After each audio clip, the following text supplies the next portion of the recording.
राधेश्याम नावाचा तरुण होता। ते स्वभावाने अतिशय शांत आणि विचारी व्यक्ती होते। त्याचे आई-वडील, पत्नी आणि 2 मुले असा एक छोटासा परिवार होता। त्याचे सर्वांवर खूप प्रेम होते। याशिवाय ते कृष्णभक्त होते आणि सर्वांशी दयाळू होते। गरजूंची सेवा करायची, कोणाला इजा केली नाही। त्यांच्या या गुणांमुळे श्रीकृष्ण त्यांच्यावर खूप प्रसन्न झाले आणि नेहमी त्यांच्या सोबत राहिले।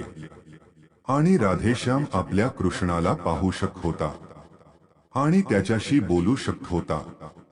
असे असूनही त्याने कधीच देवाकडे काही मागितले नाही। तो खूप आनंदी होता कारण देव नेहमी त्याच्यासोबत होता, त्याला मार्गदर्शन करायचे। राधेश्याम ही कृष्णाला आपला मित्र म्हणायचे आणि आपले विचार त्याच्याशी शेअर करायचे। एके दिवशी राधेश्यामच्या वडिलांची तब्येत अचानक बिघडली।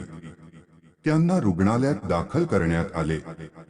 त्याने सर्व डॉक्टरांचे हात जोडले, वडिलांना वाचवण्याची विनवणी केली।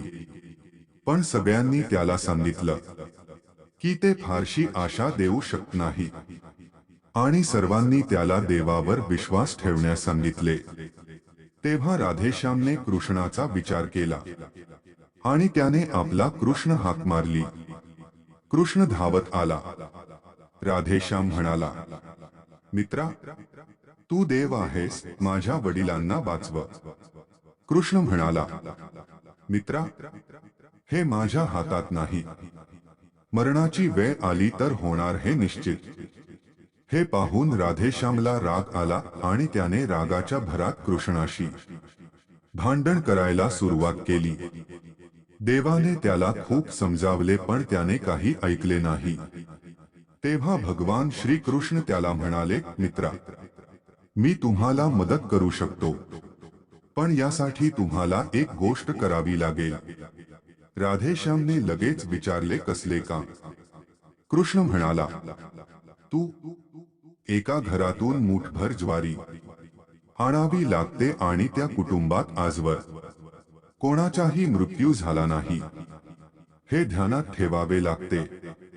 राधेश्याम लगेच हो म्हणाला आणि शोधात निघाला। त्याने अनेक दरवाजे ठोठावले। प्रत्येक घरात ज्वारी आहे पण असा कोणी नाही ज्याच्या कुटुंबात कोणी मरण पावले नाही। कोणाचे वडील, कोणाचे आजोबा, कोणाचे भाऊ, आई, काकू किंवा बहीण।